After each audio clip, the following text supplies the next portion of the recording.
విషయాలు అక్కడిక్కడ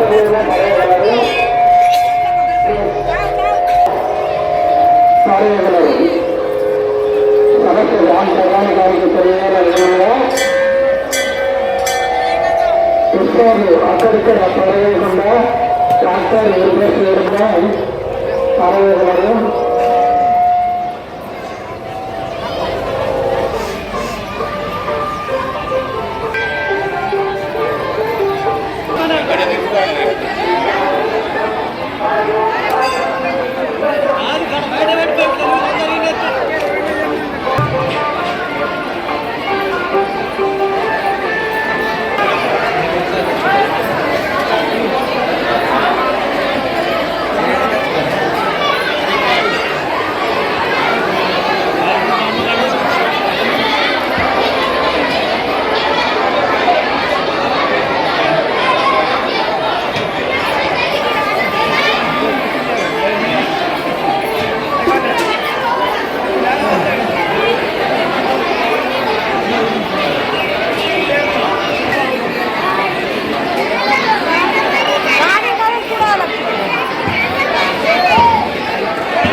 బేసన్ చూడు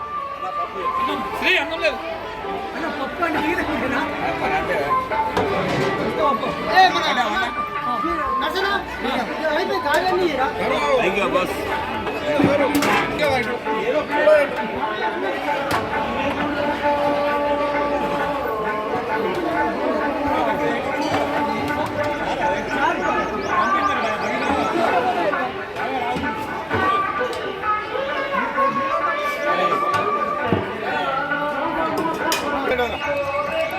తీసుకో కలుపు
ఏం లేదు కొబ్బరికాయలు బయటనే ఇవో ఇచ్చిన ఓకే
అయ్యండి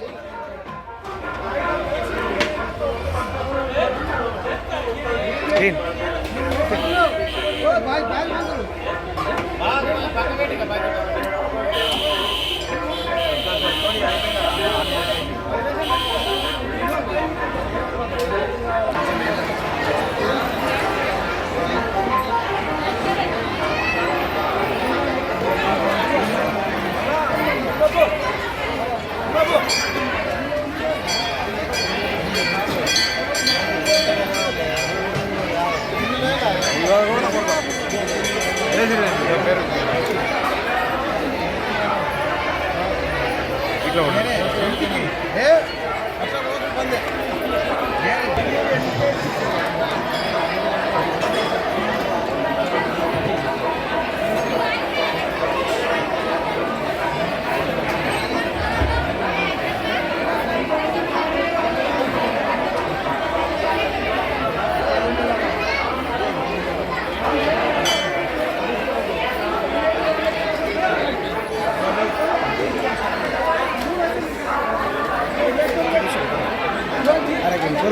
ఇవన్నీ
శ్రీమన్మహాగణాధిపతये నమః. వాగర్థావివ సంపృక్తో వాగర్థ ప్రతిపత్తయే జగతపితరౌ వందే పార్వతీ పరమేశ్వరం. దత్తాత్రేయ మహాదేవో దత్తాత్రేయ మహాగురు దత్తాత్రేయాద్వైకుంఠం నారాయణ మహోదయం. శృతిస్మృతిపురాణానాం ఆలయం కరుణాలయం నమామి భగవత్పాదం శంకరం లోకశంకరం శంకరం శంకరాచార్యం కేశవం బాదరాయణం సూత్రభాష్యకృతం వందే భగవంతం పునః. శ్రీ శ్రీ శ్రీ హంపీపాక్ష విద్యారణ్య భారతి మహాస్వామి హంపీపీఠ మహాసంస్థానాధీశ్వరులకు చరణాలయందాలకు మరియు మా గురు పరంపర అయినటువంటి మా గురువరేణ్యులు సద్గురు గణానంద సరస్వతి స్వామివారికి, మాధవానంద సరస్వతి స్వామివారికి, దత్తాత్రేయ స్వామివారికి సాష్టాంగ నమస్కారాలు సమర్పిస్తూ మా గ్రామంలో వెలిసినటువంటి ఈ యొక్క పార్వతీ రాజరాజేశ్వర స్వామి 40వ వార్షిక బ్రహ్మోత్సవాల్లో భాగంగా నేడు 4వ రోజు స్వామివారికి కలశ పూజ, గణపతి పూజ, తర్వాత పరమనఃపుణ్యావాచనము, దృక్బలి, దిగ్బలి, పూర్ణాహుతి కార్యక్రమాలు నిర్వహించడం జరిగింది. తదనంతరము అవభృత స్నానము, తర్వాత బ్రహ్మాండ మండలం లోపల ఓషధుల చేత పరిష్టింపబడినటువంటి ఆ యొక్క నదీ జలాల చేత, కుంభ జలాల చేత కుంభ సంప్రోక్షణ, అన్నదానము, తర్వాత స్వామివారికి ఇష్టమైనటువంటి అన్నప్రసాదము, అన్నపూర్ణేశ్వరిగా భావిస్తూ ఈ యొక్క శివరాత్రి పర్వదినం లోపల ఎవరైతే భక్తులు ఉపవాస దీక్ష తీసుకొని ఉంటారో వాళ్ళందరికీ కూడా మొట్టమొదటిగా ఈ చుట్టుపక్కల ఉన్నటువంటి ఒక 25 గ్రామ ప్రజలందరికీ కూడా అన్నప్రసాదం అన్నపూర్ణేశ్వరి అందజేయాలని చెప్పే సదుద్దేశం చేత అన్నపూజ మా దొరవారైనటువంటి రాజా నవీన్ చంద్రరెడ్డి గారు, పద్మావతి అమ్మవారు, తర్వాత గ్రామ పురోహితులైనటువంటి మా నాన్నగారు సతీష్ శర్మ గారు, జ్ఞానేశ్వర్ గారు, మా యొక్క ఒడ్యాడు దేవాలయం పక్షాన కమిటీ సభ్యులు అందరూ కూడా ఇక్కడ అన్నపూజ నిర్వహించడం జరిగింది. ఈ అన్నపూజ అయిన వెంటనే ఆ స్వామివారికి అన్నప్రసాదము సమర్పించి అన్నదానము చేయడం జరుగుతుంది. నేటి దినమునందున సాయంకాలం స్వామివారికి పల్లకీ సేవ జరుగుతుంది. ఎవరికైనా వివాహం కాని వాళ్ళు ఉంటే రాత్రి నాగవల్లి అనేటువంటి కార్యక్రమం నిర్వహించి స్వామివారి యొక్క రక్ష కట్టడం జరుగుతుంది. ఆ యొక్క అన్నపూజ అన్నప్రసాదం ఎవరెవరైతే తీసుకుంటారో వాళ్ళందరికీ కూడా బ్రతికున్నంతకాలము అన్నపానీయాలకు లోటు ఉండదని చెప్పేసి ప్రశస్తిగా ఉన్నది. ఈ యొక్క కార్యక్రమాన్ని చూసినందుకు మీకు కూడా ఈ యొక్క పార్వతీ రాజరాజేశ్వర స్వామి ఆశీస్సులు ఉండాలని కోరుతూ స్వస్తి ప్రజాభ్య పరిపాలయంతాం న్యాయేన మార్గేణ మహిమహేషాం గోబ్రాహ్మణేభ్య శుభస్తు నిత్యం లోకా సమస్తా సుఖినో భవంతు.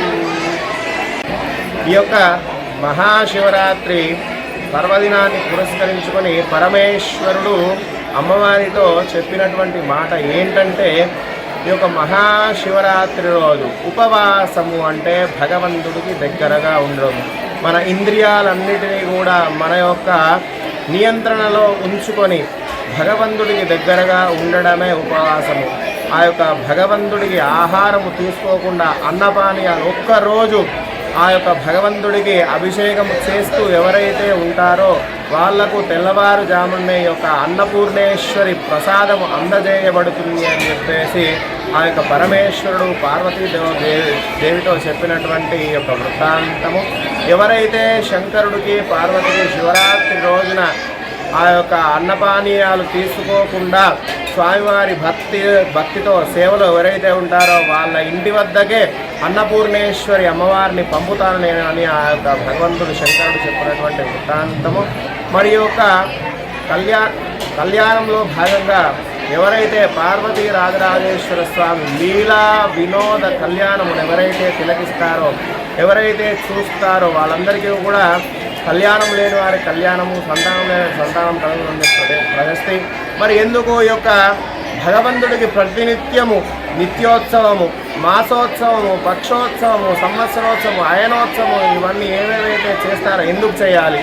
ప్రతిరోజు దేవాలయాల లోపల నిత్య కళ్యాణం ఎందుకు చేయాలి అంటే, పార్వతీదేవి శంకరుడితో అడుగుతున్నదట, స్వామి నీవు నన్ను వివాహం చేసుకున్నావు, మరి తర్వాత ఆనందంగా ఆహ్లాదంగా ఉండేటువంటి ఆ వాతావరణం అంతా నాకు రోజు ఉండాలి, నీవేమో ప్రమదగణాల చేత నీవు కైలాసంలో ధ్యానముద్రలో ఉంటున్నావు, మరి నేను ఒక్కదాన్ని అంతఃపురంలో ఉండిపోయినానని చెప్పేసరికి పార్వతి నీవు బాధపడకు అమ్మా, నీకు ప్రతిరోజు కూడా శైవ క్షేత్రాల్లో ఈ యొక్క ప్రతి నిత్యోత్సవము జరుగుతూ నిత్యము మన యొక్క లీలా వినోద కళ్యాణము ఆ యొక్క భక్తులందరికీ కూడా చేయిస్తూ, ఎవరైతే భక్తులు చేయిస్తారో వాళ్ళందరికీ కూడా మన ఆశీస్సులు ఉంటాయి. కాబట్టి నీకు నేను మాట ఇస్తున్నా పార్వతీదేవి, నిత్యము కూడా మన లీలా వినోద కళ్యాణము ఈ భూమండలం మీద ప్రతిరోజు కూడా జరుగుతూనే ఉంటుందని చెప్పేసి ఆ భగవంతుడు పరమేశ్వరుడు సృష్టి స్థితిలయకారకుడైనటువంటి ఆది మధ్యాంతరహితుడైనటువంటి ఒక పరమేశ్వరుడు మనకు అమ్మవారికి చెప్పడం జరిగింది. మరి ఎందుకు ఇంత గొప్పగా ఈ యొక్క మహాశివరాత్రి పర్వదినము చేస్తారు అంటే, ఒకసారి బ్రహ్మ విష్ణు మహేశ్వరుడు ముగ్గురు కూడా కూర్చొని ముచ్చటిస్తున్నారు. ఏమని కదా అంటే, నేను గొప్ప నేను గొప్ప నేను గొప్ప నేను గొప్ప అని చెప్పేసి బ్రహ్మదేవుడు విష్ణుమూర్తి ఆ యొక్క శంకరుడి దగ్గరికి వచ్చి మొరబెట్టుకుంటున్నారు. మరి ఆ శంకరుడికి దగ్గరికి ఎందుకు రావాల్సి వచ్చిందంటే, శంకరుడికి ఆది మధ్యాంతరహితుడు, మొట్టమొదడు ప్రకృతి పుట్టగానే ఈ యొక్క ఉద్భవించడం జరిగింది. ఆ యొక్క శంకరుడికి ఎవరైతే పూజలు చేస్తారో వాళ్ళందరికీ కూడా ఆ యొక్క జలము గంగాను నెత్తి మీద పెట్టుకుంటారు. కాబట్టి ఆ యొక్క జలానికి ఎటువంటి లోటు ఉండదు అని చెప్పేసి ప్రశస్తి. కాబట్టి అప్పుడు బ్రహ్మదేవుడు విష్ణుమూర్తి ఇద్దరు వచ్చి అడుగుతారు, స్వామి నేను గొప్పనా అని చెప్పేసి. ఏమీ లేదు నాయన, బ్రహ్మదేవుడినేమో పైన చూసిరమ్మంటాడు ఆకాశం వరకు, విష్ణుమూర్తినేమో కింద భూమి లోపలికి చూసిరమ్మంటాడు. అప్పుడు విష్ణుమూర్తి వరాహ రూపం ధరించి భూమి లోపలికి వెతుక్కుంటూ ఉంటూనే ఉంటాడు. తర్వాత హంసవాహనం ఎక్కి బ్రహ్మదేవుడు పైకి భూలోకం, భువర్లోకం, సువర్లోకం, మహర్లోకం, జనోలోకం, తపోలోకం, సత్యలోకం ఇట్లా వెతుకుతూనే ఉంటాడు. కానీ శంకరుడి యొక్క ఆ బాణము లింగం ఏదైతే ఉందో ఆది కనిపించట్లేదు, అనంతము కనిపించట్లేదు. సర్వేశ్వర అని దగ్గరికి వచ్చేసి, సర్వేశ్వర మేము గొప్ప కాదు, నా యొక్క విష్ణుమూర్తి గొప్ప కాదు, మేమిద్దరం గొప్ప కాదు, నీవు ఆది మధ్యాంతరహితుడు, నీకు ఆది అంతము ఏది కూడా లేదు భగవంత, ఈ సృష్టికి మొత్తానికి కూడా లయకారకుడు నీవే. కాబట్టి నీకు ఎవరైతే పూజ చేస్తారో, ఎవరైతే ఉంటారో వాళ్ళందరికీ కూడా సకల శుభాలు మా తరఫున కూడా కలుగుతాయని చెప్పేసి బ్రహ్మదేవుడు విష్ణుమూర్తి చెప్పడం జరిగింది. దీనికి సత్యము ఉదాహరణ ఏంటిది అంటే, దక్షుడు నిరీశ్వర యాగము చేయదలిచి ఉంటాడు. దక్షవాటిక లోపల దక్షుడు ఆ యొక్క సతీదేవి తండ్రి అయినటువంటి దక్షుడు శంకరుడు లేకుండా నిరీశ్వర యాగం చేయదలుస్తాడు. ఎందుకు అంటే, అశ్విన్యాది రేవతి వరకు కూడా నక్షత్రాల భార్యలు తన పిల్లలను చంద్రుడికి ఇచ్చి వివాహం చేయదలుస్తాడు. చేయదలిచినప్పుడు అప్పుడు చంద్రుడి దగ్గరికి రోహిణి బాగా చూసుకుంటున్నా అని చెప్పేసి మిగతా నక్షత్రాలు అశ్విన్యాది రేవతి వరకు రోహిణిని బాగా చూసుకుంటున్నాడని చెప్పేసి తన తండ్రి అయిన దక్షుడి దగ్గరికి వెళ్ళి చెప్పగానే, అప్పుడు దక్షుడు ఏమంటాడంటే అతనికి కుష్ఠరోగం ప్రాప్తి చెందాలని చెప్పేసి చెప్తాడు. అప్పుడు భయపడి అన్ని లోకాలు తిరిగేసరికి శంకరుడు ఒక్కడే శరణ్యమని చెప్పేసి చంద్రుడి దగ్గరికి వెళ్ళి, శంకర నాకు నువ్వు వరం ఇయ్యేసరికి అభయం ఇస్తున్నా నాయన అని చెప్పేసి భగవంతుడు పరమేశ్వరుడు అభయం ఇవ్వగానే అప్పుడు ఆ చంద్రుడు చెప్తాడు, ఇట్లా మన మామ అయినటువంటి దక్ష ప్రజాపతి నాకు శాపం ఇచ్చింది అని చెప్పగానే, అయ్యో ఎంత పని చేస్తే అయినా సరే శరణు కోడి వచ్చిన వాడికి ఎవరికి కూడా నేను అన్యాయము చేయదలచను. చంద్ర నువ్వు నా దగ్గర నా యొక్క శిఖయందు గంగమ్మ పక్కకుండు, నేటి నుండి నేను చంద్రమౌళీశ్వరుడిగా నీకు ఆశ్రయం కల్పిస్తున్నా అని చెప్పేసి ఆ చంద్రవంకను ధరించడం జరుగుతుంది. అప్పుడు దక్షుడికి ఈ విషయం తెలుస్తుంది. తెలవగానే సతీదేవి అక్కడ వెళ్ళి అడిగేసరికి, నీ మొగడు ఇట్లా చేసిండమ్మా, నీవు మాత్రము నీ యొక్క భర్తకు ఎటువంటి సపర్యలు చేయరాదని చెప్పగానే, లేదు నేను నా యొక్క భర్తగా భావించినాను పరమేశ్వరుణ్ణి అని చెప్పేసి అమ్మవారు వెళ్ళిపోతుంది. వెళ్ళిపోయేసరికి అక్కడ నుండి పరమేశ్వరుని నిరీశ్వరాయగం చేయదలిచినాడు కదా ఆ యొక్క దక్ష ప్రజాపతి యాగం చేసే సమయమునందున, దక్షయజ్ఞం చేసే సమయమునందున శంకరుడికి ఇన్విటేషన్ పోకపోయేసరికి బ్రహ్మ విష్ణువులకు వెళ్తుంది. అప్పుడు పరమేశ్వరుడు అంటున్నాడు, పిలవని పేరు దానికి నేను ఎందుకు వెళ్ళానని చెప్పేసి. అప్పుడు అమ్మవారు పుట్టింటి మీద ప్రేమతో అని నేను వెళ్ళి వస్తానని చెప్పేసరికి పో అని చెప్తాడు. పో అని చెప్పేసరికి వెళ్ళిపోతాడు. అమ్మవారు వెళ్ళిపోయేసరికి అక్కడ పరమేశ్వరుణ్ణి నానా విధములుగా దూషిస్తాడు దక్ష ప్రజాపతి. నీ యొక్క భర్త చితాభస్మమును పూసుకుంటాడు, గజచరమమును కట్టుకుంటాడు, ఆ యొక్క రుద్రాక్షమాల ధరిస్తాడు, కపాలంలో భిక్షమెత్తుకుంటాడమ్మా. శ్మశాన సంచారిని యొక్క భర్త అని చెప్పగానే ఏ భర్తను దూషించినా కానీ తన భార్యకు సహనం లేకుండా అయిపోతుంది, కోపం వస్తుంది కదా. అందుకని చెప్పేసి అక్కడనే విఘ్నేశ్వరుని సృష్టించుకొని ఆ అగ్నిలో ఆహుతైపోతుంది. ఈ విషయం తెలిసినటువంటి పరమేశ్వరుడు తన జట నుంచి ప్రత్యంగిర అమ్మవారిని భద్రకాళిని, అధర్వ భద్రకాళిని, తర్వాత వీరభద్రుని సృష్టించి అక్కడ దక్షవాటికి అంతా నాశనం చేయమని చెప్తాడు. అప్పుడు ఆ యొక్క వీరభద్రస్వామి తన యొక్క కరవాలము చేత దక్ష ప్రజాపతిని సంహరిస్తాడు. దక్ష ప్రజాపతిని సంహరించి అక్కడ ఉన్నటువంటి మునులను వాళ్ళందరినీ కూడా సంహరించేసరికి అక్కడ ఉండేటువంటి యాగశాల అపవిత్రము కారాదని అక్కడ అధర్వభద్రకాళి తన నారికను పరిస్తుంది. పరిచేసరికి అక్కడ ఉన్న రక్తమంతా కూడా ఆ యొక్క అధర్వభద్రకాళి నాలికలో ఉండిపోతుంది. అప్పుడు దక్ష ప్రజాపతికి శరణు వేడుదామని చెప్పేసి తన భార్య వచ్చి పరమేశ్వర మా యొక్క భర్త తప్పిదం చేసినాడు అని చెప్పేసరికి అక్కడ ఉండేటువంటి ఒక మేక తలకాయని తీసుకొచ్చి ఇక్కడ దానికి అమర్చుతారు దక్ష ప్రజాపతికి అమర్చగానే అక్కడ ఉండేటువంటి దక్షుడు మళ్ళా పునరుజ్జీవుడై తన భార్యకు మాత్రము సశరీరంగా కనిపిస్తాడు. మిగతా వాళ్ళందరికీ కూడా మేక తలకాయ పెట్టుకొని కనిపిస్తాడు. ఎందుకు అంటే పరమేశ్వరుడు అన్నాడు కదా, గజధర్మం పెట్టుకుంటాడు, కపాలాల మాల వేసుకుంటాడు అని చెప్పేసి అన్నాడు కదా, నీకు కూడా అదే ప్రాప్తి చెందుతుంది, అందవిహీనంగా కనిపిస్తామని స్వామివారి శాపమిచ్చి తన సతీదేవి అయినటువంటి పార్వతీదేవిని భుజాన్న వేసుకొని ఆ యొక్క విరహ వేదన చేత ఆ యొక్క భగవంతుడు మొత్తం అంతా దేశమంతా సంచరిస్తూ ఉంటాడు, భూమండలం అంతా సంచరిస్తూ ఉండేసరికి అమ్మవారి యొక్క భుజాన వేసుకున్నటువంటి ఆ యొక్క శరీరము పైననే ఉంటే లయకారకుడు లేడు కాబట్టి ఈ యొక్క సృష్టి ఆగిపోతుందని విష్ణుమూర్తి తన సుదర్శన చక్రం చేత 18 భాగాలుగా ఖండించి వేస్తాడు. అప్పుడు పడ్డవే ఈ యొక్క అష్టాదశ శక్తి పీఠాలు. ఈ అష్టాదశ శక్తి పీఠాలు ఎక్కడెక్కడైతే ఉంటాడో పరమేశ్వరుడు తప్పకుండా ఉంటాడని చెప్పేసి ప్రతీది. కాబట్టి ఆ అష్టాదశ శక్తి పీఠాల్లో భాగంగా మన దగ్గర ఉన్నటువంటి అష్టాదశ శక్తి పీఠాలన్నీ కూడా ఈ యొక్క భగవంతుడి అనుగ్రహం చేత అమ్మవార్ల శక్తి అంతా కూడా మీరు చూస్తున్నటువంటి ఈ యొక్క చరిత్ర వింటున్నటువంటి భక్తులందరికీ కూడా అమ్మవారి అయ్యవారి యొక్క ఆశీస్సులు ఉండాలని కోరుకుంటూ ఈ యొక్క శివరాత్రి రోజున ఎవరైతే ఉపవాసం చేస్తారో, ఎవరైతే తెల్లవారి అన్నప్రసాదం తీసుకుంటారో వాళ్ళందరికీ కూడా కైలాస ప్రాప్తి ఉండాలి. వాళ్ళకి బతికున్నంత కాలము కూడా అష్టైశ్వర్యాలతో తులతోగి శివుడి యొక్క సాన్నిధ్యం చేరుకోవాలని కోరుకుంటూ స్వస్తి.